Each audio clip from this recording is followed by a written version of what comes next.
선한목자교회 주일 4부 예배에 오신 모든 성도님들을 주님의 이름으로 환영합니다. 이제 곧 예배가 시작됩니다. 옆 사람과의 대화는 삼가주시고 기도로 예배를 준비해 주시기 바랍니다. 핸드폰 전원은 꺼주시거나 진동 모드로 전환해 주셔서 모든 성도들이 다 함께 은혜로운 예배를 드릴 수 있도록 협조해 주시기 바랍니다. 감사합니다. 할렐루야. 명절 연휴 기간 중에도 예배의 자리를 지키시는 모든 성도님들을 예수님의 이름으로 축복합니다. 무엇보다 주님께서 기뻐하실 줄 믿습니다. 우리 주님은 모든 찬양을 받기에 합당하시고 우리의 모든 마음과 생각과 우리의 몸과 영혼을 받기에 합당하신 분이십니다. 우리 그 주님 앞에 영과 진리로 예배하는 시간 되기를 간절히 소망합니다. 우리 모두 자리에서 일어나셔서 함께 찬양하시겠습니다.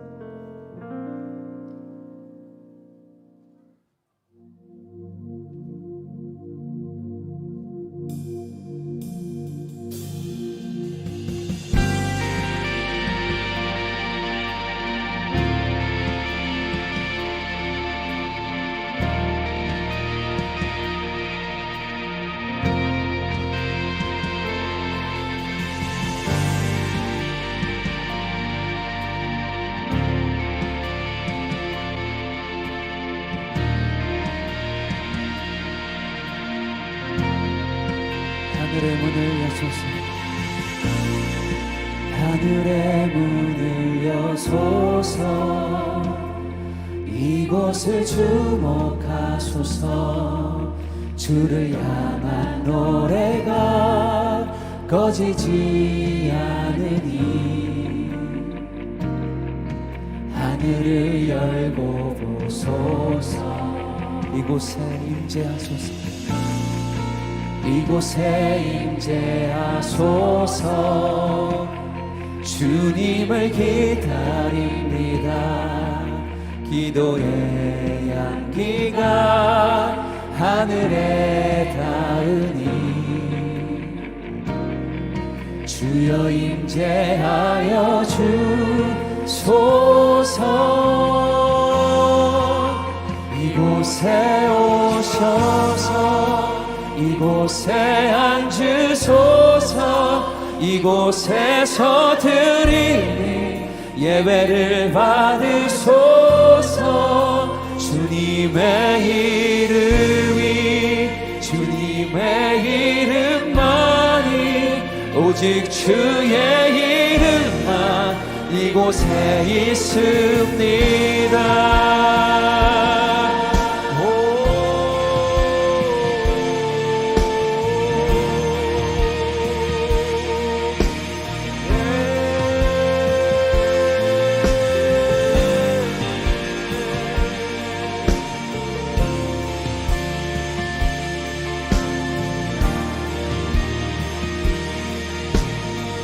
하늘의 문을 여소서,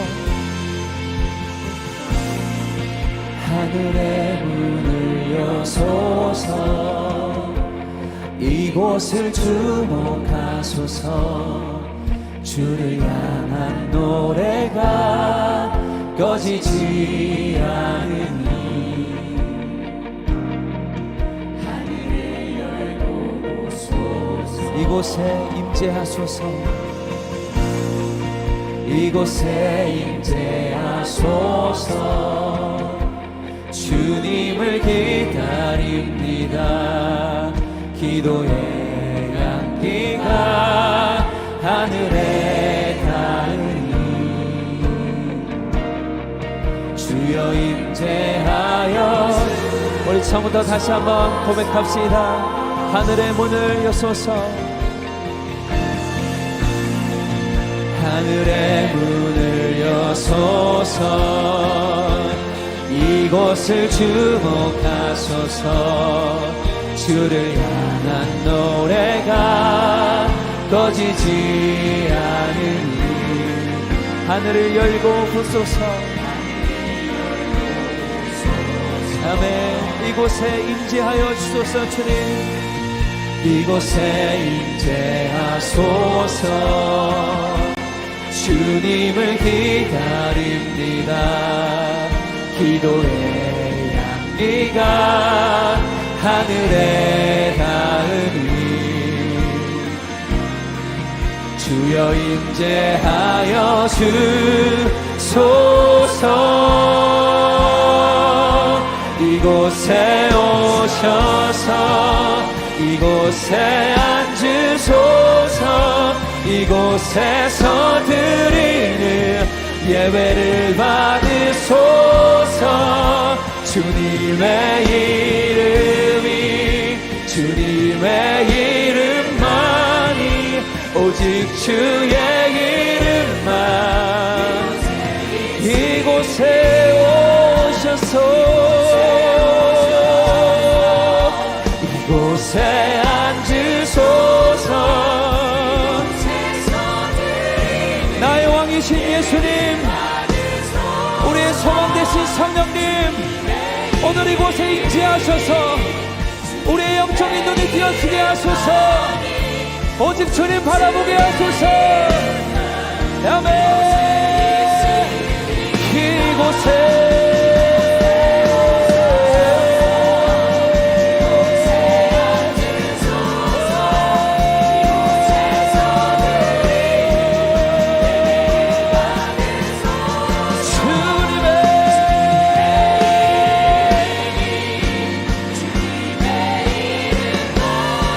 오직 주의 이름만이.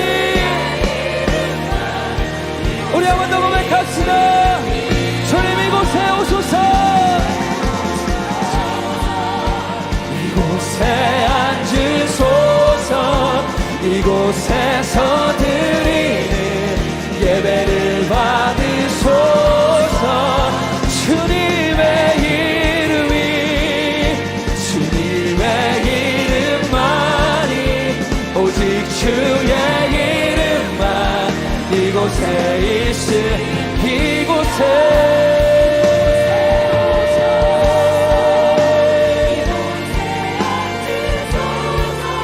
내 영혼이 갈급합니다. 주님, 주님을 찾기에 주님을 만나뵙기에 갈급하오니 오늘 역사하셔서 우리를 변화시키소서. 오직 주의 이름만 이곳에 있으리라. 이곳에 오셔서 이곳에 앉으소서.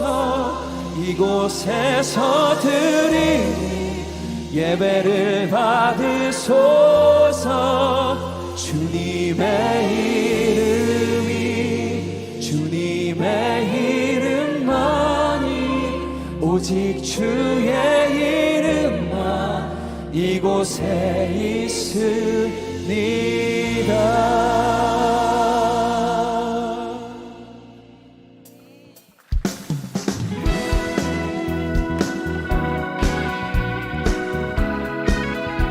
우리 기쁨과 감사로 찬양하며 나아갑시다.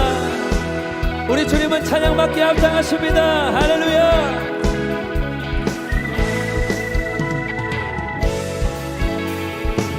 호흡 있는 모든 만물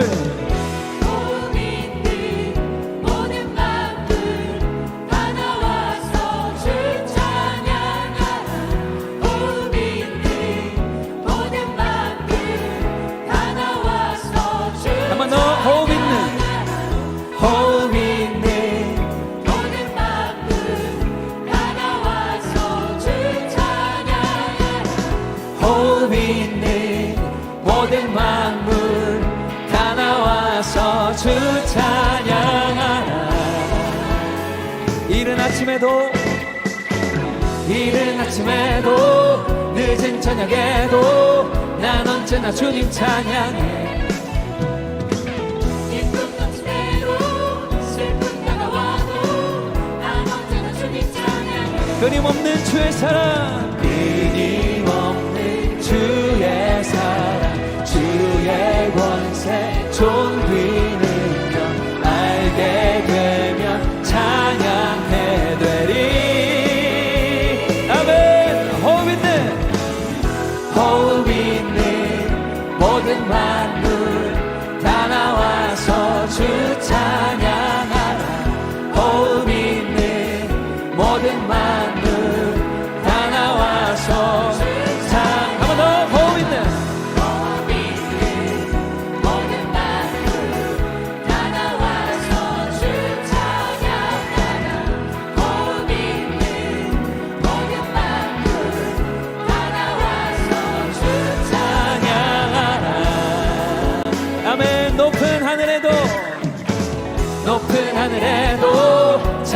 하늘과 함께 모든 민족 주님 찬양해. 온 땅 위에서도 모든 마음을 함께 모든 민족 주님 찬양합니다.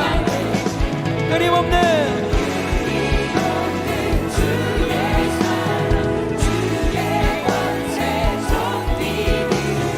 알게 되면 한 번 더 끊임없는 주의 사랑 오늘 이곳에 있습니다.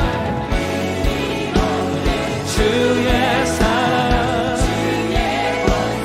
존귀 능력 알게 되면 찬양해 되리. 호흡 있는 모든 만물 다 나와서 주 찬양하라. 호흡 있는 모든 만물 다 나와. 이 시간 우리의 목소리로 호흡 있는 모든 만물 다 나와서 주 찬양. 호흡 있는 모든 만물 다 나와서 주 찬양하라. 호흡 있는 모든 만물 다 나와서 호흡 있는 모든 만물 다 나와. 우리 선포합시다. 호흡 있는 모든 만물 다 나와서 주 찬양하라. 호흡 있는 모든 만물 다 나와서 주 찬양하라. 온 땅 웃음 한번아 주님을 찬양할지어다.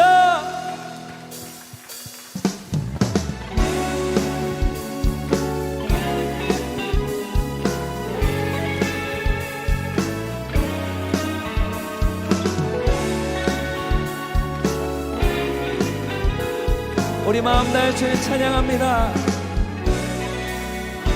마음 다해 주 이름 찬양해. 주 사랑 기뻐 말로 다 못한 주 앞서 주 앞서 가며 길을 만드시네. 오직 내 갈망 영원히 주 찬양. 내 맘에 힘이 되신 주 영원한 빛이 되신 주 내 모든 모습이 주의 행하신 찬양해. 주는 위대한 통치자 내 모든 것 주께 순복해. 내 삶을 주의 불로 채우소서. 내 마음 다해 마음 다해 주 이름 찬양해. 이름 찬양해. 주 사랑 기뻐 주 사랑 기뻐 말로 다 못한 주 앞서가며 주 앞서가며 길을 만드시네. 오직 내 갈망 영원히 주님 찬양합니다. 주 찬양 내 맘에 힘이 되신 주 영원한 영원한 빛이 되신 주 내 모든 호흡이 주의 행하신 찬양해. 주는 위대한 통치자 내 모든 것 주께 순복해. 내 삶을 주의 불로. 이 시간 우리 기타로 주님 찬양합시다. 할렐루야.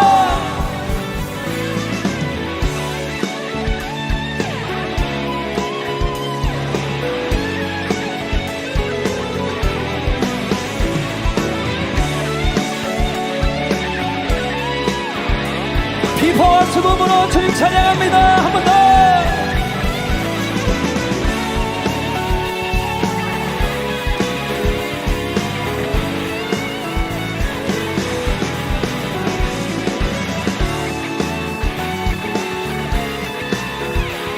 이 시간 여러분의 목소리로 찬양합니다. 내 맘에 힘이 되신 주 영원한 빛이 되신 주 내 모든 모든 주의 행하신 찬양해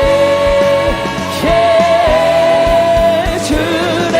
위대한 통치자 내 모든 것 주께 순복해 내 삶을 주의 불로 세우소서.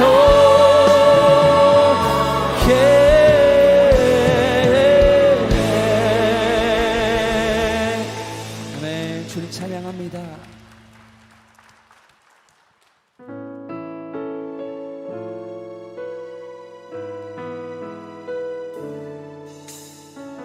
우리의 모든 호흡 다하여 찬양할 분 오직 주님이십니다. 내 안에 주를 향한 이 노래 영원한 노래 있으니 날 향한 주님의 크신 사랑 영원히 찬양하리라. 내 안에 주를 향한 내 안에 주를 향한 이 노래 영원한 노래 있으니 날 향한 주님의 크신 사랑 영원히 찬양하리라. 영원히 찬양하리라. 아름다우신 오 놀라우신 영원할 수 없는 사랑 오 위대하신 하나님의 사랑 영원히 찬양하리.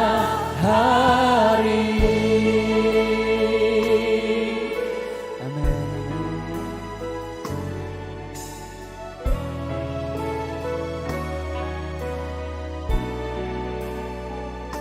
우리 십자가의 사랑 찬양합시다. 십자가 그 사랑 십자가 그 사랑 찬양하리. 날 구원하신 그 사랑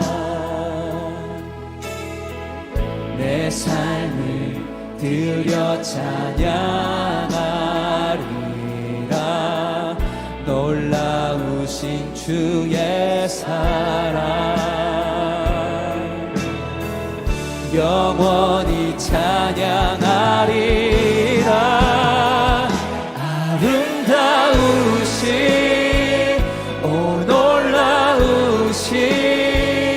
영원할 수 없는 사랑 오 위대하신 하나님의 사랑 영원히 찬양. 아름다우신 오 놀라우신 영원할 수 없는 사랑. 아멘. 위대하신 하나님의 사랑 영원히 찬양하. 우리 주님과 같은 분이 없습니다. 주와 같은 분은 없네. 이 세상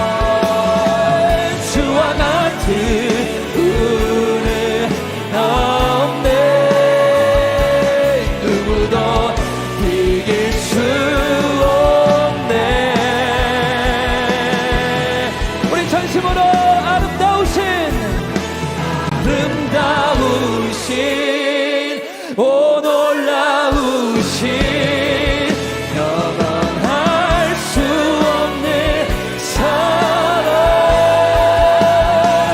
오 위대하신 하나님의 사랑 영원히 차 우리 두 손을 높이 들어서 아름다우신 주님 찬양합니다.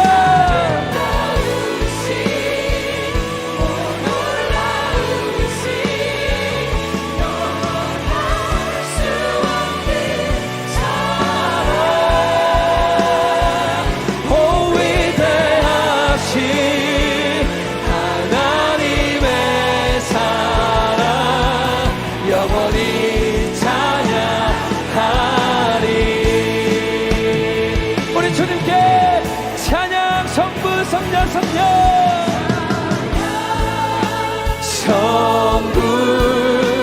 성자 성령 성삼위 이제께 영원 무궁하기까지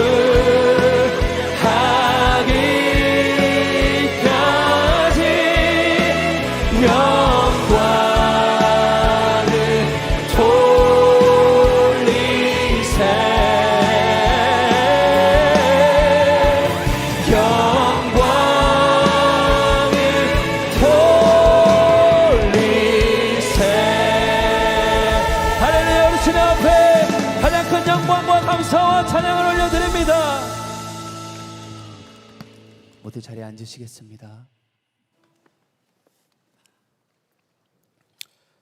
지극한 사랑으로 저희를 자녀 삼으시고 기뻐하시는 아버지 하나님, 저희가 기쁨으로 아버지께 나아와 온 세상에 충만하신 하나님의 영광을 찬양하며 저희의 감사와 사랑을 고백하오니 기뻐 받으시옵소서.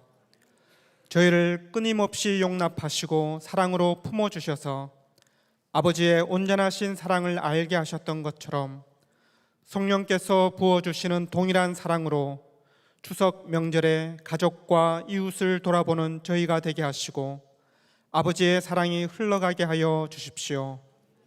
탐욕과 정결하지 못한 마음, 교만과 자아로 충만하여 죄의 종로를 타며 순전함을 잃어버린 마음을 돌이켜 회개하며 주님의 십자가를 바라봅니다.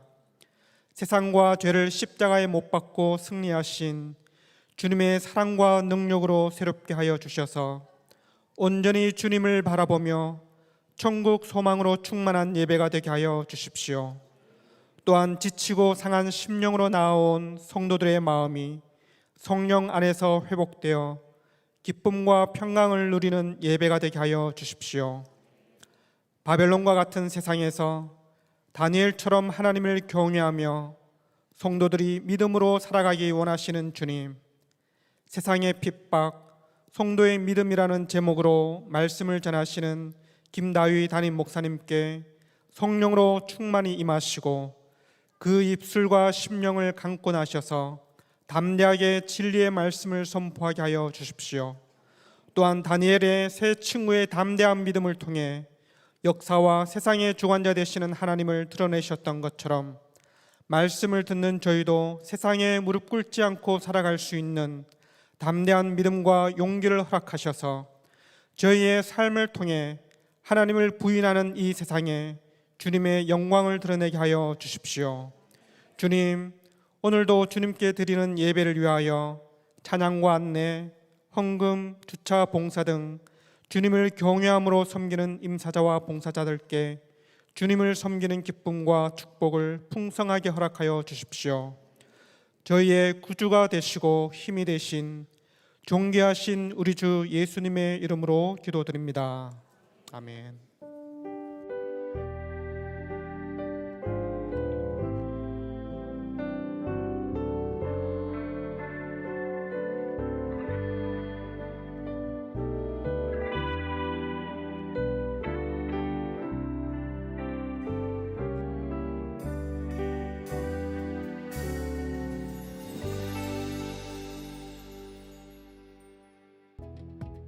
신앙생활은 교회 안에서 예배하고 사역하는 것만 아니라 오히려 일상생활 중에 예수님과 동행하는 삶을 사는 것입니다.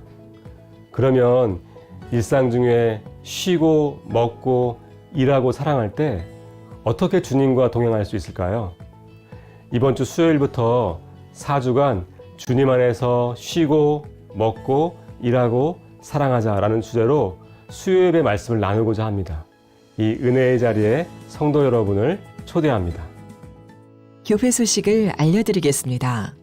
교회를 위한 한몸 기도회가 오늘 마가다락방 중보기도실에서 있습니다. 추석 명절 노방전도가 오늘 오후 3시 야탐역 광장에서 있습니다. 교회 버스로 출발하시는 분들은 2시 30분까지 로비에 모여주시기 바랍니다. 카이로스 선교학교에 참여하실 분을 모집합니다. 다음 주일까지 로비와 교회 홈페이지에서 신청해 주시기 바랍니다. 성남지방연합성회가 다음 주 수요일부터 금요일까지 본당에서 있습니다. 목요일과 금요일 오전에는 전도 세미나도 함께 진행됩니다. 2주간 수요 저녁 예배와 금요 성령 집회는 연합성회로 모입니다. 선한목자교회에 처음 오신 새가족 여러분을 환영합니다. 1층 새가족실에 가시면 교회 등록과 교회 생활에 대한 안내를 받으실 수 있습니다.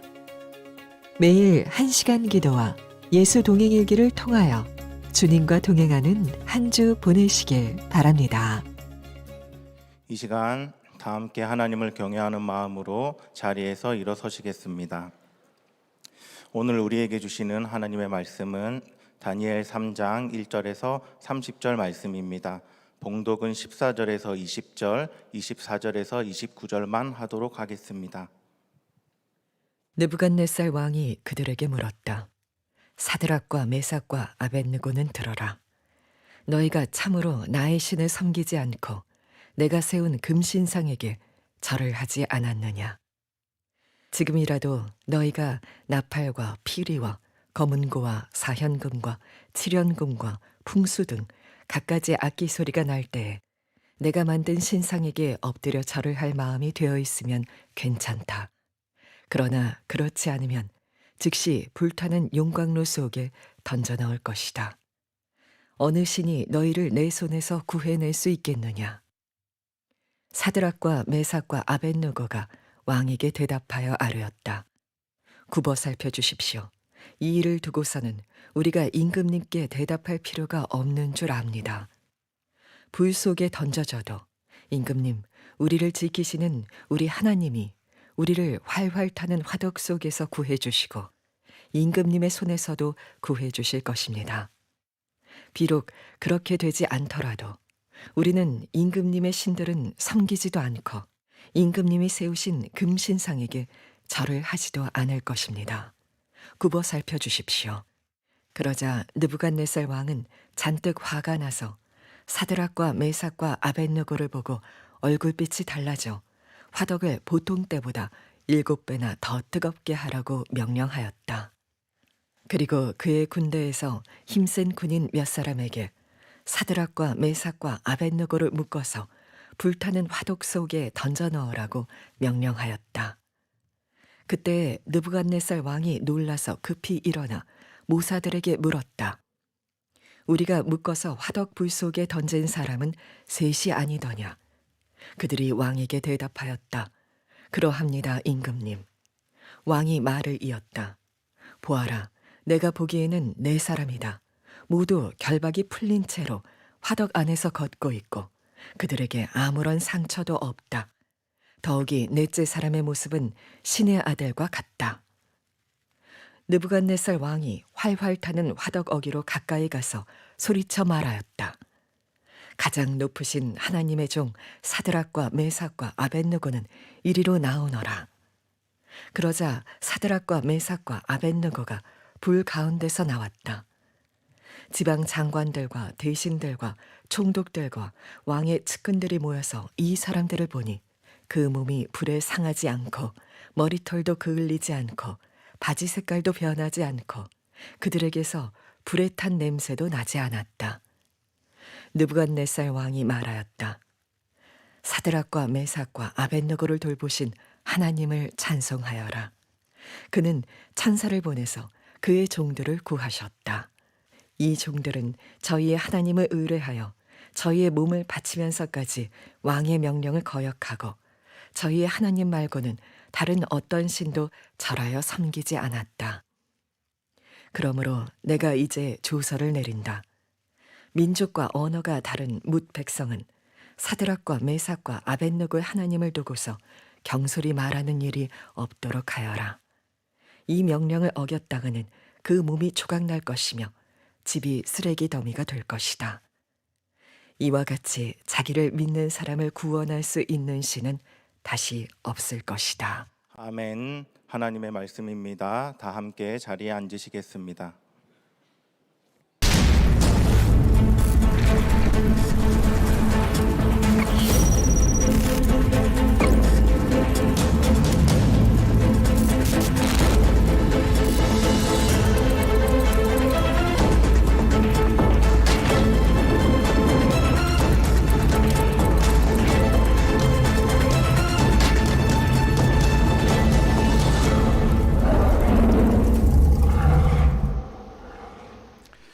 네, 오늘 10월 첫날 우리 사부 예배에 오신 여러분들을 환영하고 축복합니다.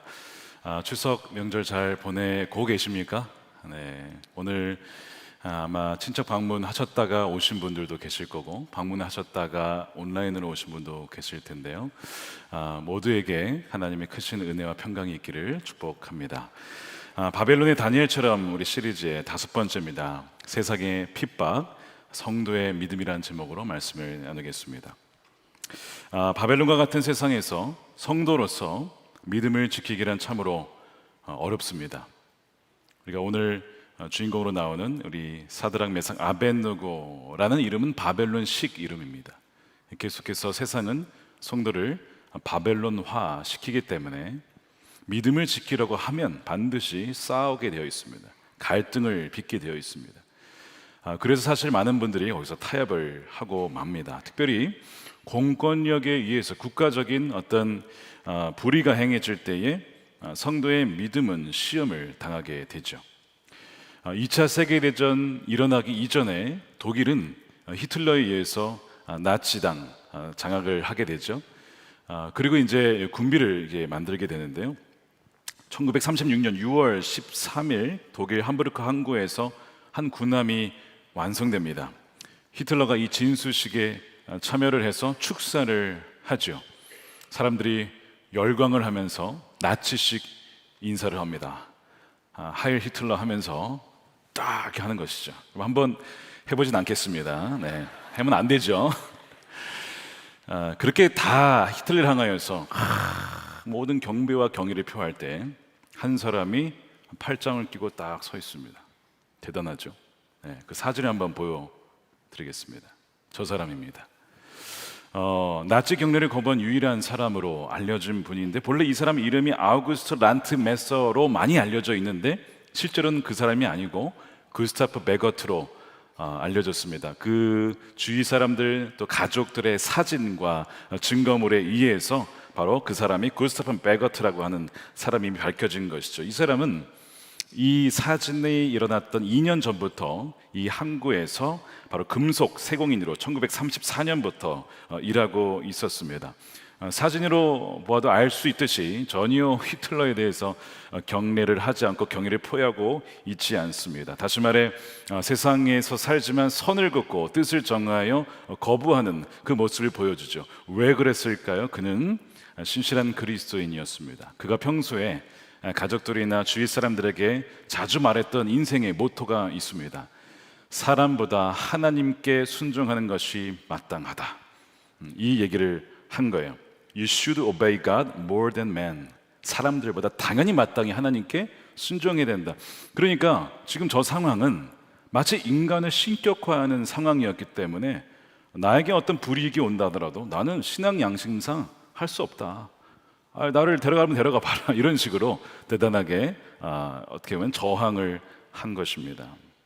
오늘 다니엘서 3장 아마 주일학교 다니신 분들은 다 아시는 내용이죠. 마치 동화와 같은 만화와 같은 이야기이지만 내용은 굉장히 심각합니다. 뜨거운 화덕, 풀무불에 던져지는 사건이 벌어집니다.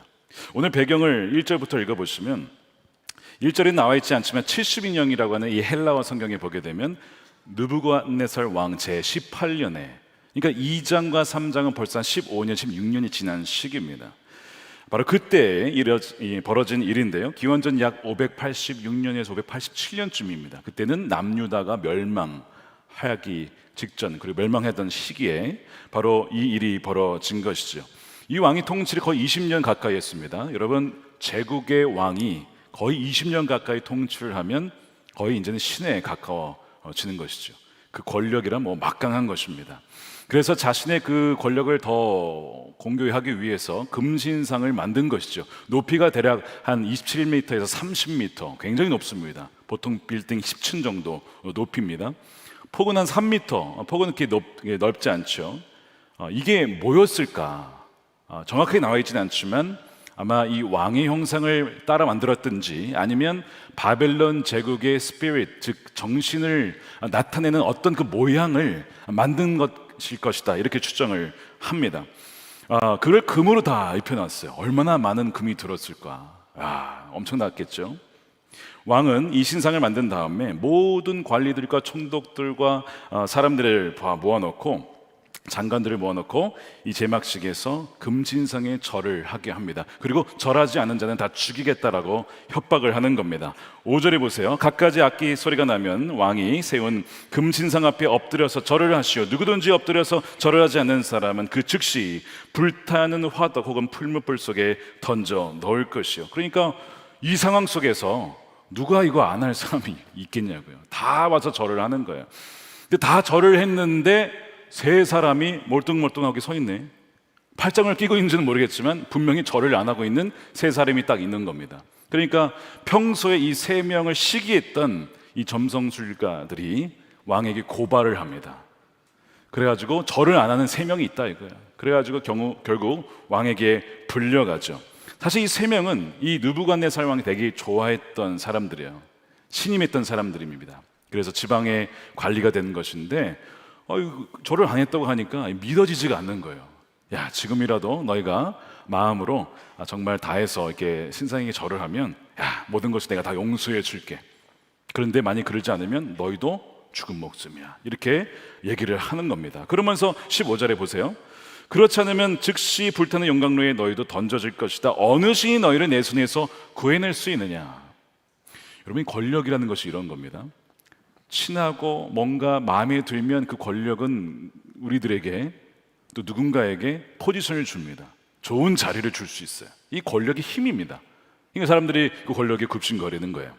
그런데 그 권력이 눈밖에 나게 되면 이제는 해고를 당하고 자리에서 쫓겨나게 되고 심지어는 죽음에 처할 수가 있는, 이것이 권력이에요. 그러니까 이 권력이 무섭기도 하지만 한편으로는 이 사람을 의지한다는 것이 이렇게 허망해질 수가 있는 것이죠. 물론 이들은 권력에 의지하지는 않습니다. 어찌됐든 이 권력이 굉장히 강해졌기 때문에 거의 이 왕은 자신이 신이라고 여깁니다. 15절에 보세요. 어느 신이 너희를 내 손에서 구해낼 수 있는, 신이 와도 내 권력을 당할 수 없다. 즉 자신이 신보다 더한 권세를 가지고 있다. 거의 정말 제국의 왕이었으면, 20년간 거의 가까이 왕이었으면 그 정도의 권력이 있었을 겁니다. 그런데 이런 협박에도 어떻게 타협하지 않고 이 금신상에 절하지 않을 수 있을까? 왜 이 세 명은 그것을 거절하는 것일까요? 첫 번째 시간에 말씀을 드렸어요. 어린 시절부터 이 세 사람은 다니엘과 함께 이 토라라고 하는 모세오경, 창세기부터 신명기까지의 말씀으로 양육받은 친구들입니다. 거기에 10계명이 나오는데 첫 번째 계명이 뭐죠? 나 외에 다른 신을 두지 말아라. 두 번째, 우상에게 절하지 말라는 거거든요. 그래서 그 신명기 5장 8절에 나와 있어요. 너희는 너희가 섬기려고 위로 하늘에 있는 것이나 아래로 땅에 있는 것이나 땅 아래 물속에 있는 어떤 것이든지 그 모양을 본떠서 우상을 만들지 마라. 너희는 그것들에게 절하거나 그것들을 섬기지 말아라. 나 주 너희 하나님은 질투하는 하나님이니라. 나만을 경배해야 된다. 그러니까 우상의 숭배하는 것을 금하고 있습니다. 거기에 경배하는 것이 죄이기 때문에 그런 것이죠. 하나님이 유일한 경배의 대상입니다. 근데 하나님의 영이시기 때문에 어떤 형상을 만드는 순간 하나님을 거기에 제한시키는 것이고요. 또한 하나님을 우상으로 만들어 버리는 거예요. 그래서 성상을 만들지 말라는 겁니다. 카톨릭과 성당 그리고 교회와 개신교의 차이가 뭘까요? 여러 가지가 있습니다. 그 중에 눈에 띄는 것이 하나 있어요. 여러분 성당에 가시면 뭐가 있는지 아시죠? 모르실 거나 그렇죠? 성당에 가시면 보통 마리아상이 있습니다. 마리아에게 기도를 하죠. 최근에 그 캐톨릭에서 이 바티칸에서 순교자 김대건 신부의 성상을 바티칸에 만들어 놓고 전시를 했습니다. 사람들이 역시 그걸 보고 이렇게 하죠. 그러니까 카톨릭과 개신교의 차이는 이 성상이 있냐 없냐에도 굉장히 큰 차이입니다. 개신교는 이 성상 만드는 것이 바로 이 우상 숭배다라고 믿기 때문에 이 말씀 그대로 어떤 형상을 만들지 않는 것이죠. 이 다니엘 2장에서 느부갓네살 꿈에 하나님께서 그 신상이 다 무너지는 걸 보여주셨어요. 그 지난주 말씀이죠. 그러니까 너의 인생과 너의 나라가 나에게 속하지 않으면 다 이건 무너질 것이다. 그 꿈은 반드시 이루어질 것이다. 이 경고의 말씀을 주셨단 말이에요. 그런데 이 시간이 지나면서 느부갓네살이 이 나라는 무너질 수 없어, 무너져서는 안 돼, 그러면서 이 금신상을 만들어서 자신의 권력을 극대화하는 겁니다. 역사를 보세요. 어느 나라든지 사람이 그 권력을, 절대 권력을 만들기 위해서 하는 것이 사람을 우상화하는 겁니다. 어느 역사든지 그랬어요.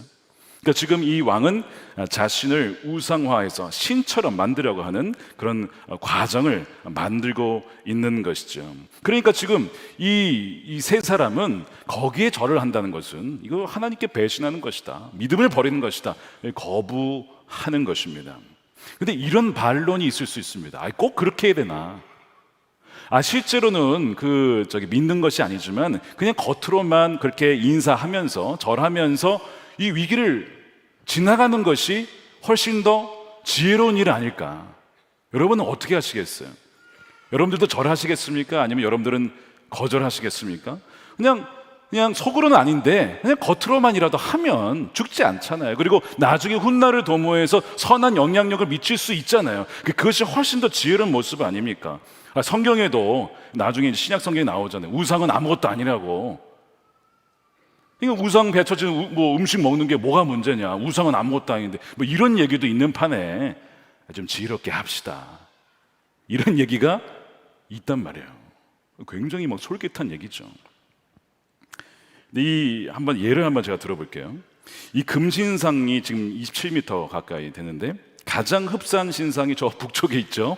23m 금으로 만든 2개나 만들어 놨습니다. 외국인이 오면요 어떻게 할까요? 참배를 물론 권하죠. 예전엔 무조건 했어야 됐다고 합니다. 근데 요즘에는 최근 몇 년 전부터 바뀌어가지고 선택이라는 거예요. 그래서 자유롭게 참배를 해도 되고 안 해도 되고 이제 선택권을 주게 된 것이죠. 자유아시아 방송 리포트에 의하면 궂은 날씨가 있거나 특별한 사정이 있으면 참배를 생략해 주기도 한다는 겁니다. 그런데 한 조선족 사업가, 북한에서 사업하시는 분이 이런 얘기를 합니다. 비록 이 동상 참배가 방문객 본인의 선택에 맡겨졌지만 참배를 한 사람과 안 한 사람에 대한 대우는 너무나 다른 겁니다. 참배를 하게 되면요 이 당국에서는 이거 우리 사람이다 그래가지고 모든 그 각종 편의와 제공을 다 제공해 주는 것이죠. 그리고 그 보위원들의 감시도 느슨해지면서 그래서 이 참배를 하지 않은 사람들은 대접이 판이하게 다르기 때문에 거기에서 뭔가를 하려면 뭐 하는 것이 좋을까요? 참배하는 것이 훨씬 좋다. 그래서 자발적으로 가서 한다고 하는 그런 이야기를 한 것을 본 적이 있습니다. 만약 이 세 사람이 사드락 메삭 아벳느고가 평양에 있었다면 어떻게 했을까요? 더 좋은 게 좋은 거지 지혜롭게 합시다 하면서 절을 했을까요? 아마 안 했을 겁니다. 안 했을 거예요. 북한에 자주 오고 가시는 분에게 한번 제가 물어본 적이 있습니다. 아니 뭐 북한에 갔다가 신앙인들이 자꾸 수용소에 갇히기도 하고 저희가 지금 그분들을 위해서 막 기도로 빨리 나올 수 있게 해달라고 기도도 하는데 위험하지 않으세요? 제가 그랬더니 그분이 그 말씀을 하시는 거예요. 목사님 괜찮습니다. 잡힐 짓 안 하면 됩니다. 그러니까 잡힐 짓을 하면 잡히는 거예요. 근데 잡힐 짓을 안 하면 괜찮은 거예요. 그런 게 있군요. 근데 여러분, 그 기준이라면 지금 오늘 이 세 친구들은 정말 바보 같은 일을 하고 있는 겁니다. 지금 잡힐 짓을 하고 있는 거예요. 그냥 거기서 그냥 고개만 잠깐 까딱하면 될 거를 그걸 못 해가지고 사람이 좀 융통성이 있어야죠. 융통성이. 지금 이 왕이 지금 여호와 하나님을 부인하라는 것도 아니잖아요. 그렇죠? 그러니까 문제를 크게 만들 필요가 없어요. 괜히 그랬다가 유대인들에게 핍박을 가면 어떻게 해요? 그러니까 편협하게 할 필요 없이 지혜롭게 그렇게 극단적으로 하지 좀 맙시다 라고 충분히 말할 수 있지 않겠습니까? 근데 만약에 이 자세가 옳다면, 이렇게 해야만 된다면 다니엘서는 쓰이지 않았을 겁니다. 다니엘서는 성령에 의해서 쓰임받지 않았을 거예요. 기록될 필요가 없었을 겁니다. 근데 이 다니엘서가 왜 우리에게, 오늘 특별히 이 3장 말씀이 우리에게 주어졌는가? 하나님께 신실하고자 하는 백성에게 하나님께서 위로를 주시고 격려를 주시는 것이고요. 두 번째, 경고를 주시는 겁니다. 뭐냐면 다가올 미래, 즉 주님이 다시 오시기 바로 직전에 이 세상에 어떤 일이 벌어질 거냐면 믿음을 배신하는 배교가 일어날 것임을 미리 경고하고 준비하라는 것입니다. 이 마지막 때에 분명한 징표가 뭐냐면 첫 번째는 배교고 두 번째는 적그리스도입니다. 데살로니가 후서 2장 3절에 이렇게 되어 있습니다. 여러분은 아무에게도 어떤 방식으로도 속아 넘어가지 마십시오. 그날이 오기 전에, 그날은 예수님이 다시 오신 날입니다. 먼저 뭐가 온다고요? 믿음을 배신하는 비교가 있을 것입니다. 그리고 두 번째가 불법자, 곧 멸망의 자식, 적그리스도가 나타나게 될 것입니다. 다니엘서는 묵시록입니다. 미래에 일어날 일, 과거만이 아니라 현재만이 아니라 미래에 일어날 일을 미리 알려주고 있어요. 그리고 에스겔서도 마찬가지고요. 그래서 다니엘서와 에스겔서를 알아야만 요한계시록의 짐승과 그 상징들이 풀어집니다. 왜냐하면 그 요한계시록에 나와 있는 상징들은 대개 다 다니엘서와 에스겔서에 나오거든요.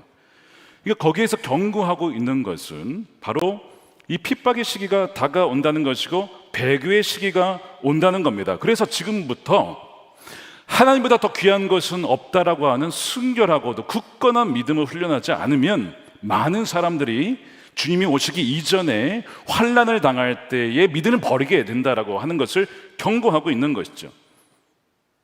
짐승이 나타나죠. 요한계시록 보십시오. 짐승에게 경배하는 이들이 수두룩합니다. 짐승의 표를 받고 살고자 너무 힘드니까 주님을 부인하게 되는 것이죠. 그런 일들이 벌어진다는 거예요. 그래서 예수님께서도 씨 뿌린 자의 4가지 타입의 신앙인을 얘기합니다. 다 말씀이 뿌려지거든요. 그러니까 말씀을 듣는 사람들 4종류를 얘기하지만 여기서 구원받는 사람 단 한 사람이거든요.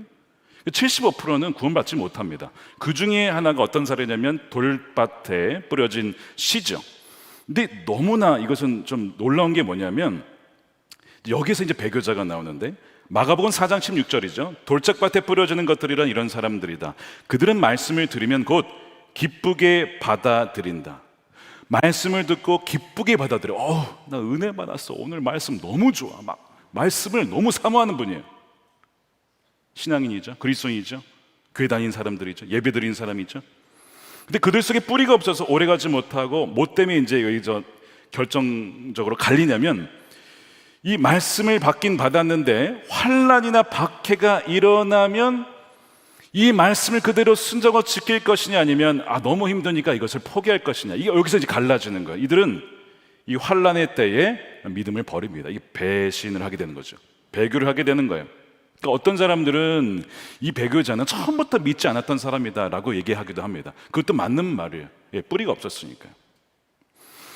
근데 겉으로 보면 분명히 말씀을 듣고 기쁘게 받아들여 은혜를 받았으며 누가 봐도 믿는 사람입니다. 그러나 환난이 다가오면 믿음을 부인하는 사람들이 되고 만다는 거예요. 자, 한번 여러분 점검해 보세요. 여러분 최근에 말씀 때문에, 믿음 때문에 어떠한 갈등과 환란이 있으십니까? 이거 없으면 문제가 있는 거예요. 없으면 둘 중에 하나입니다. 너무 내가 말씀대로 다 100% 순종해요. 갈등이 없는 거예요. 그런 경우. 두 번째, 왜 없느냐? 아예 믿음이 없는 거죠. 그냥 내가 살고 싶은 대로 살면 돼요. 갈등이 없어요. 그러나 대개 어떤 진짜 신앙인들은 갈등을 겪게 되죠. 내가 말씀을 믿었기 때문에 내 안에 성령이 오셔서 이제는 육신대로 살고자 하는 이 소욕과의 갈등이 계속 일어나죠. 싸움이 일어나게 됩니다. 부정직하게 하던 일이 이제는 그렇게 하면 안 될 것 같아요. 예전에 그렇게 술 취하는 것이 좋았는데 이제는 성령 충만해야 된다는 것을 알아요. 이 마음에 부대끼게 되는 것이죠. 불법적이지만 늘 하던 관행이 있는데 이제는 정직하게 해야 된다는 음성이 들려옵니다. 다 이게 뭐냐면 말씀 때문에 벌어지는 일이에요. 그러니까 이러한 갈등이 있습니까? 여러분, 있어야 되는 거예요. 있어야 되는 것이죠. 참된 믿음을 가진 성도는 이 유혹과 세상의 핍박 중에 결국에는 약속의 말씀을 믿고 약속을 믿고 나아가죠. 그러나 믿음을 배신한 사람은 환난의 때에 약속을 버리고 세상 유익을 쫓아서 타협을 합니다. 그러니까 약속과 이 타협이 있는데 영어로 보면 약속은 타협은 굉장히 비슷해 보이지만 전혀 다릅니다. 약속은 promise, 타협은 compromise. 유사한 단어처럼 보이지만 사실은 전혀 다른 것이죠. 여러분들은 약속의 말씀을 붙잡고 계십니까? 아니면 타협을 하고 계십니까? 사실 우리는요, 우리를 잘 알죠. 우리는 너무나 후자예요. 타협을 하며 살아갑니다. 우리는 연약해서 이 갈등에서 쉽게 넘어져요. 어떤 사업을 하시는 분이 우리 일터선교회에서 간증을 하신 것을 제가 간증문을 보았습니다. 이분이 회사를 운영하시는데 회사 관행이 있답니다. 이 군납 업체에 리베이트를 해주는 거예요. 그래야 앞으로 계속 거래도 하고 수주도 잘 되니까 리베이트를 해주었는데 이게 불법이에요. 검찰에 발각이 됐습니다. 결국 압수수색을 당합니다. 이어서 세무조사를 당합니다. 세금 추징액을 어마어마하게 내게 되는 거예요. 이 환란을 당하게 되는 거예요. 하나님께 원망을 많이 했대요. 하나님, 이게 뭡니까? 제가 기도하면서 이 사업을 운영했는데 이런 일이 벌어지다니요. 도대체 어떻게 된 일입니까? 라고 하나님께 원망을 하면서 기도를 하는데 깨달아진 것이 사실 자기가 타협을 하고 있었다. 많은 영역에 있어서 타협을 하고 있었구나는 걸 알게 됩니다. 기업을 통해서 하나님께 영광을 올려드립니다 라고 했지만 어느덧 그 기업이 하나님보다 더 소중해졌어요. 하나님 영광 위에 한다고 해놓고선 그 사업이 너무 중요해지니까 이 사업이 망하면 안 되니까 여러 가지 방법을 다 자행을 하면서 어쨌든 이 사업이 잘 돼야 하나님 영광이 되니까. 근데 결과적으로 하나님께 영광을 드리지 못하고 영광을 가리우게 된 겁니다. 그가 이렇게 고백을 해요. 그 기업이 저에게 어느덧 우상이 되었습니다. 제가 날마다 절하는 우상이 되었습니다. 그것을 그가 깨닫게 돼요. 그러면서 기도하는데 하나님이 이런 마음을 주시더랍니다. 나는 돈 많이 버는 지저분한 기업 말고 그보다 적더라도 깨끗한 기업을 원한다. 깨끗한 정결한 기업이 되기를 원한다. 이분이 그 말씀을 듣고 얼마나 울었는지. 하나님, 제가 잘못했습니다. 제가 잘못 생각했습니다. 저를 용서해 주십시오. 그렇게 해서 이제 회개를 했더니요, 그 다음에 회사가 어떻게 됐을까요? 어려워졌죠. 다 끊었으니까 뭐 연결되는 게 있어야 말이지. 뭐 자금이 다 끊기고 재정적인 환란이 그 다음부터 본격적으로 시작이 되는 거예요. 그런데 그 시기에 더 주님께 나아가고 기도하게 되고 주님께 말씀 의지하게 되고 힘든 시기에 불시험이었는데 그 시기가 자신의 영혼이 정결케 되어지는 너무나 축복된 시간이었다는 겁니다.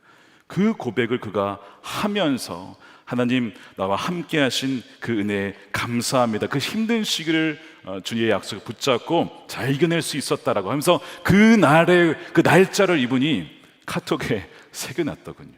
그 날짜를 주님 결코 잊지 않겠습니다.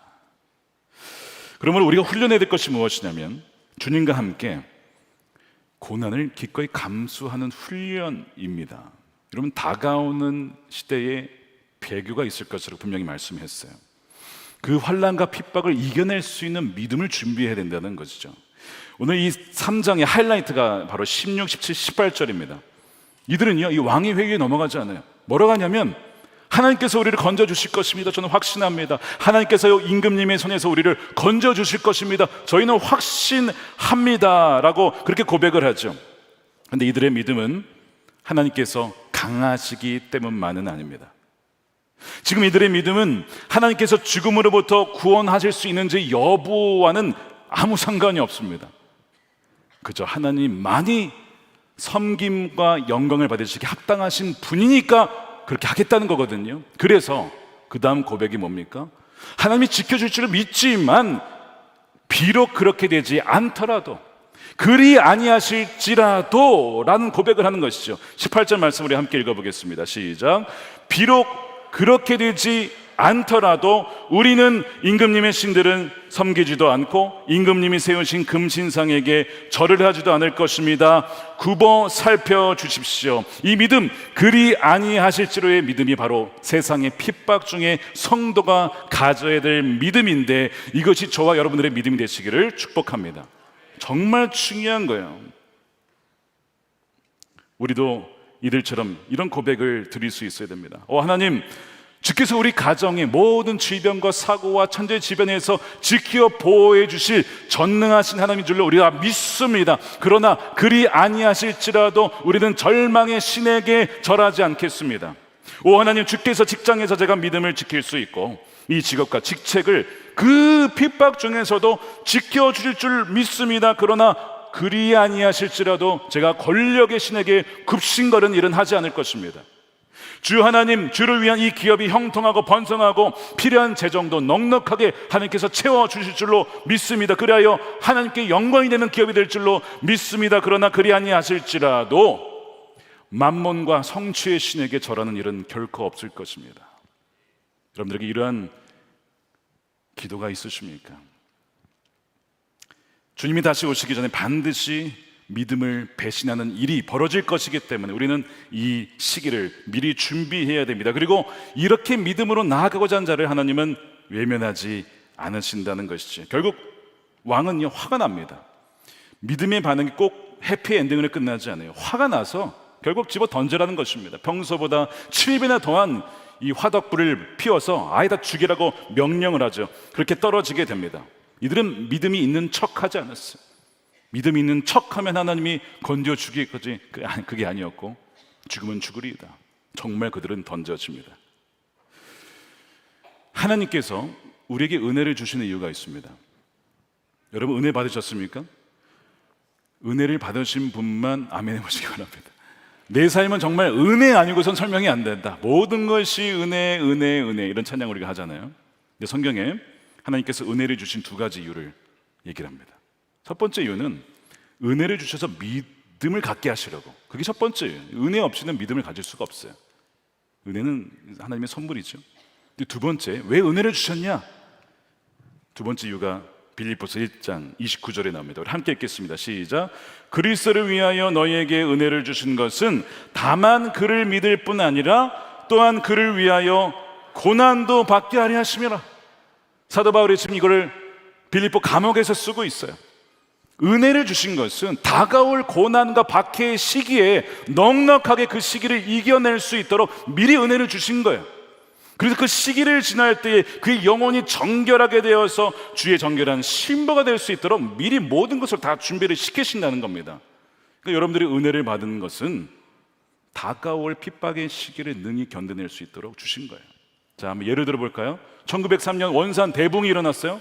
4년 뒤에 1907년 평양 대붕이 일어났습니다. 두 번이나 강력한 대붕이 일어났죠. 왜 이 두 번이나 강력하게 부흥을 주셨을까요? 다가오는 36년의 일제 강점기 때 신앙을 끝까지 지키고 신사참배하지 아니하고 하나님 앞에 설 수 있도록 강력한 부흥의 역사를 미리 경험하게 하신 것이죠. 그래야만 주를 부인하지 않고 끝까지 그 믿음 지켜나갈 수 있기 때문에. 그러면 우리에게 은혜를 주신 이유가 뭐예요?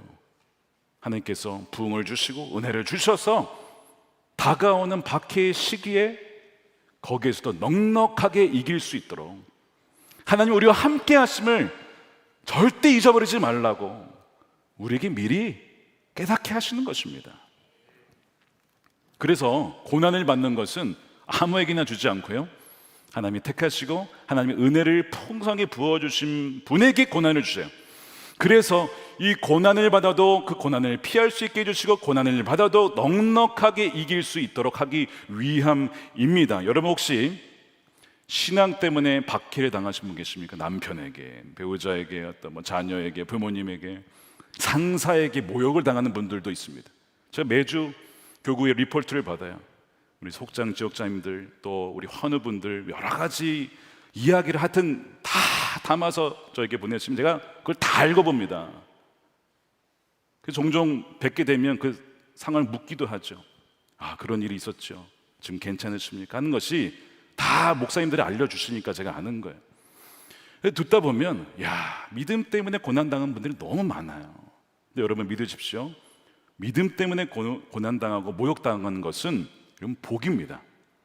베드로전서 4장 12절에 이렇게 되어 있습니다. 사랑하는 여러분, 여러분을 시험하려고 시련의 불길이 여러분 가운데 일어나더라도 이상한 일이나 생긴 것처럼 놀라지 마십시오. 그만큼 여러분은 그리스도의 고난에 동참하는 것이니 기뻐하십시오. 그러면 그의 영광이 나타날 때에 여러분은 기뻐 뛰며 즐거워하게 될 것입니다. 여러분이 그리스도의 이름으로 모욕을 당하면 뭐가 있어요? 복이 있습니다. 영광의 영, 곧 하나님의 영이 여러분 위에 머물러 계시기 때문입니다. 모욕을 당하는 것이 하나님의 부재의 증거가 아니고 모욕을 당하는 것이 하나님의 임재의 명확한 증거라는 거예요. 하나님이 함께 하시기 때문에 고난을 당해도 능히 이겨낼 수 있도록 하나님이 인도하신다는 것이죠. 참된 신자에게는 뭐가 있다? 박해가 있어요. 그런데 참된 신자에게는 또 뭐가 있다? 하나님의 임재가 있습니다. 이 세 명이 던져집니다. 고난을 당하죠. 그런데 죽지 않는 놀라운 역사가 벌어져요. 놀랍게도 그들과 누군가가 함께 하고 있어요. 25절이죠. 왕이 말을 이었다. 보아라, 내가 보기에는 네 사람이다. 분명 세 사람이었잖아요. 근데 네 사람이에요. 모두 결박이 풀린 채로 화덕 안에 걷고 있고 그들에게 아무런 상처도 없다. 더욱이 넷째 사람의 모습은 신의 아들과 같다. 이 신의 아들 누굽니까? 왕이 나중에 이제 천사 아니냐 이렇게 얘기를 하지만 왕이 뭐 알겠어요? 구약 사람들도 잘 몰라요, 이 사람이 누군지. 근데 우리는 알고 있어요. 창세기 18장에 아브람과 사라에게 나그네의 모습으로 나타나신 하나님, 야곱에게 야복강가에서 씨름하러 나타나신 하나님, 누굽니까? 임마누엘 우리와 함께 하시는 성자 하나님이십니다. 여러분들이 지금 불시험을 당하고 계십니까? 야, 주님 어디 계시는가? 넷째 사람이 여러분과 함께 있습니다. 그분이 바로 주님이신 줄로 믿으시길 축복합니다. 그 눈이 띄어야 된다는 것이죠. 이 메시지가 주는 것이 뭐냐면 하나님은 우리를 풀무불로부터 건져내시는 분이시기도 하지만 그 풀무불 가운데 함께 하시는 분이라는 거예요. 그래서 그 어려운 시기를 이겨낼 수 있도록 우리와 함께 하시는 분이라는 것이죠. 다윗의 고백이 무엇입니까? 내가 사망의 음침한 골짜기로 가지 아니하고가 아니라 음침한 골짜기로 다닐지라도 내가 해를 두려워하지 않을 것은 주께서 나와 함께 하심이라. 이 고백을 하잖아요. 동일한 것입니다. 하나님께서는 불물불 그 한가운데 그들과 함께 하셔서 지켜주신 거예요. 이사야 43장 2절 말씀을 함께 읽겠습니다. 시작.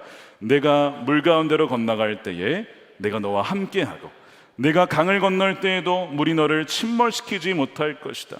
내가 불 속을 걸어가도 걸리지 않을 것이며 불꽃이 너를 태우지 못할 것이다. 하나님은 이 세 명이 불시험을 당하지 않도록 피하도록 하지는 않으셨어요. 그러나 이들이 그 불시험에 불타도록 내버려 두지도 않으셨습니다. 그들과 함께 하셨어요. 그리고 이들은 그 위기를 극복합니다. 그리고 이 느부갓네살 왕이 하나님을 찬양하게 됐죠. 28절입니다. 왕이 말하였다. 사드락과 메삭과 아벳노고를 돌보신 하나님을 찬송하여라. 뒤에 29절 보시면 이와 같이 자기를 믿는 사람을 구원할 수 있는 신은 다시는 없을 것이다. 다시 한번 세속도시에서 이방 왕의 입술에서 하나님을 높이는 그 고백이 나왔어요. 누구를 통해서요? 신실하게 믿음을 지키며 살아가는 선교적인 소수를 통해서 저는 바라기를 저와 여러분들이 바로 여러분들이 있는 그 직장과 학교와 부르신 곳에서 이런 놀라운 고백들이 선포되기를 축복합니다. 바로 저와 여러분들을 그 자리에 부르신 것이죠. 전 세계적으로 많은 사람들이 핍박을 받습니다. 우리가 일상생활에서 받는 핍박은 거기 보면 아무것도 아니죠. 매년 전 세계 그리스도인들의 핍박 지수를 매기는 오픈더 선교회에서 그 점수를 매기는데 20년간 압도적인 1위가 북한이죠. 그 선교회에서 한 자매의 간증을 올려놨습니다. 해우라고 하는 자매인데 가명이에요. 크리스천인데 중국으로 도망가다가 잡혀서 노동 수용소에 수감이 됩니다. 매일 새벽 5시에 일어나서 고된 노동을 밖에 나가서 하고 돌아옵니다. 음식은 정말 그냥 죽지 않을 정도로만 주는 거예요. 그리고 돌아오면 자아 비판을 하죠. 내가 뭘 잘못했는지, 저 사람이 뭘 잘못했는지 서로 막 비판을 하게 합니다. 거기 사람들이 많이 죽는다 그래요. 그래서 사람들이 죽으면 시체를 소각해서 자신들이 그 일하러 가는 그 길가에 재로 뿌린답니다. 그러니까 지나갈 때마다 그 재를 밟는 거예요. 그러니까 다닐 때보다 무슨 생각이 들어요? 사망의 음침한 골짜기. 나중에 나도 죽으면 사람들이 나의 죄를 이렇게 밟겠다. 얼마나 두려웠을까요? 이분이 하나님 믿는 사람이잖아요. 이렇게 기도를 했대요. 하나님, 제가 여기에서 탈출해서 나가게 돼서 이 수용소에 대해서 증언할 수 있는 자가 되게 해주세요. 하나님, 북한에서 하나님께서 어떻게 역사하신지를 증언할 수 있는 기회를 저에게 주세요 라고 기도하면서 그녀가 매일 이 성경이 없기 때문에 묵상한 것은 시편 23편입니다. 바로 그 구절이죠. 내가 사망의 음침한 골짜기로 다닐지라도 내가 해를 두려워하지 아니할 것은 주께서 나와 함께 하심이라. 하나님, 지금도 이 자리에 함께 하신 줄로 믿습니다. 그렇게 기도를 했더니 너무 평안해지더래요. 어느 정도로 평안해졌냐? 자기 가진 음식을 더 어려운 사람에게 나눠주기도 하고 빨래를 해주기도 하고 심지어 너무 담대해지고 평안해져가지고 거기서 복음을 전한 거예요. 또 걸리면 죽는 건데 근데 5명이 영접을 해요. 그래서 그 사람들하고 같이 또 몰래 모여가지고 서로 기도해주고 이렇게 몇 년을 버틴 겁니다. 놀랍게도 이분이 갑자기 풀려나가게 됩니다. 거길 나가자마자 뒤돌아보지 않고 그냥 달려가지고 결국 거기서 빠져나왔는데 그 하나님의 도우심으로 어떤 사람을 통해서 결국에는 한국까지 오게 되었다라고. 그녀가 그런 고백을 하면서 이런 얘기를 합니다. 주님은 그 노동교화소에서도 항상 나를 지키시고 계셨습니다. 나와 함께 계셨습니다. 그러니까 그 풀무불 속에서 함께 하신 주님을 경험한 것이고 동시에 주님은 그 풀무불 속에서 그녀를 구원해 주신 것이죠. 사랑하는 여러분, 풀무불에 불시험이 와도 주님이 여러분과 함께 하심을 믿으시길 축복합니다. 주님께서 이미 지옥의 그 풀무불을 우리 대신 받으셨어요. 여러분, 지옥보다 더한 풀무불이 어디 있습니까? 십자가에서 우리가 받아야 될 그 지옥의 풀무불을 다 그 저주를 받으셨잖아요.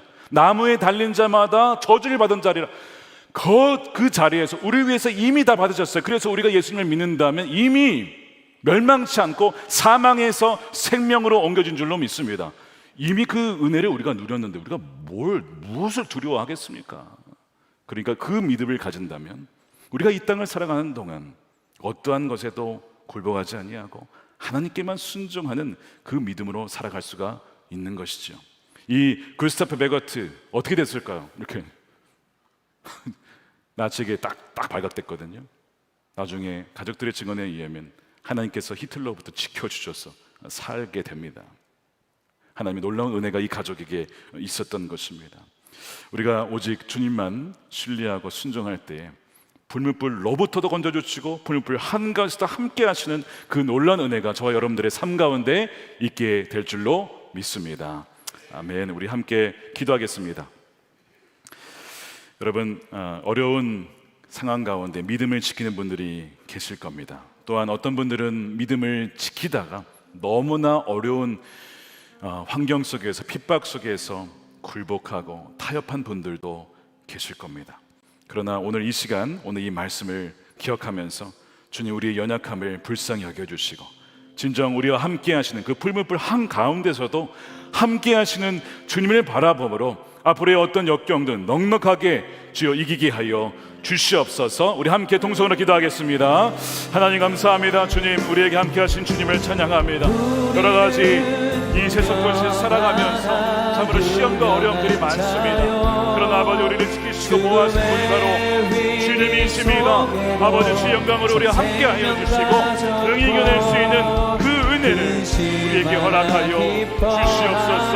하나님, 믿음의 사람, 말씀의 사람, 주여 성령의 사람이 되게 하여 주옵소서. 다가올 환난의 때에 주여 굳건한 믿음과 순전한 믿음으로 준비된 자가 되기를 원합니다. 지혜로운 처녀들처럼 하나님의 성령의 기름을 준비하게 하시고 아버지는 인내를 가지고 아버지 오직 신랑만을 기다리며 아버지 나아가는 하나님의 자녀들이 되게 하여 주시옵소서.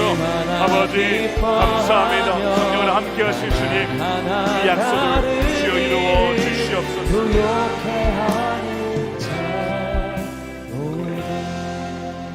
하나님 감사합니다. 오늘 다니엘 3장 말씀을 통해서 우리가 정말 다가올 환난과 박해의 시대 때 정말 준비되어야 함을, 깨어 있어야 함을 알게 하심에 감사를 드립니다. 안일했던 신앙을 벗어버리고 정말 굳건한 신앙, 순전한 신앙, 오직 주의 말씀이라면 순종하고 성령에 이끌려 살아가는 그런 하나님의 순결한 신부들이 다 되게 하여 주시옵소서. 지난 날 타협하며 굴복하며 살았던 하나님 우리의 죄들을 주여 이 시간 회개하오니 주여 우리를 긍휼히 여겨주시고 불쌍히 여겨주시고 주 예수 그리스도의 보혈로 덮어주셔서 기억도 아니하시는 하나님이 새롭게 하시는 은혜로 다시 한번 일어설 수 있도록 주여 오른손으로 우리를 일으켜 주시옵소서. 아버지 하나님, 이 시간에 귀한 것을 구별하여 주님께 올려드리며 11조와 감사헌금으로, 건축헌금으로, 또한 구제헌금으로 주님께 올려드립니다. 또한 우리의 몸도 마음도 다시 한번 주님께 드리오니 주님께서 마음껏 쓰실 수 있는, 기뻐하신 일에 쓰실 수 있는 그런 우리의 삶과 우리의 인생이 되게 하여 주시옵소서.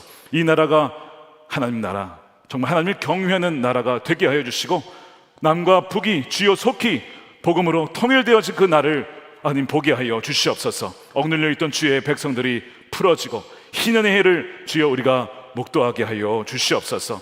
가는 선교사, 보내는 선교사가 되게 하여 주시고 그리하여 땅끝까지 복음이 증거되어서 주님이 다시 오실 때에 어느 한 명도 믿음을 배신하는 배교한 자 없게 하여 주시고 순전하게 그 믿음을 끝까지 지키는 우리 모든 성도들이 되게 하여 주시옵소서. 감사함이 예수님의 이름으로 기도드립니다.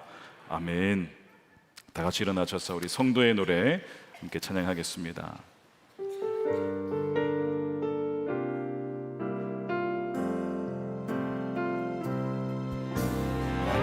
가난과 고난 수고로움 속에도 성도는 그 믿음을 지켰네. 주를 섬기는 일에 자신을 다드리며 진리의 말씀과 성령으로 그 길을 걸었네. 그리스도 안에서 새롭게 하시고 그리스도로 인하여 자유케 되었네. 손들고 찬양하겠습니다. 우리는 무명하나 유명한 자요 죽음의 위기 속에도 생명 가졌고 근심하나 기뻐하며 가난하나 다른 이를 부욕해 하는 자로다. 무명하나 유명한 자요 우리는 무명하나 유명한 자요 죽음의 위기 속에도 생명 가졌고 근심하나 기뻐하며 하나하나 다른 일을 부욕해 하는 자로다. 모든 것 가진 자로다. 모든 것 가진 자로다.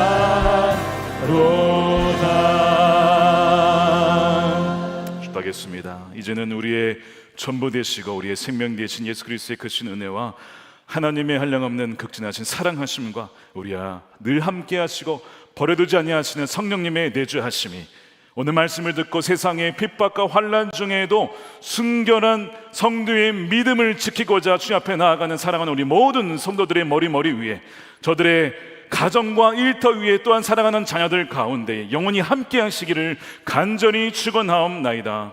아멘.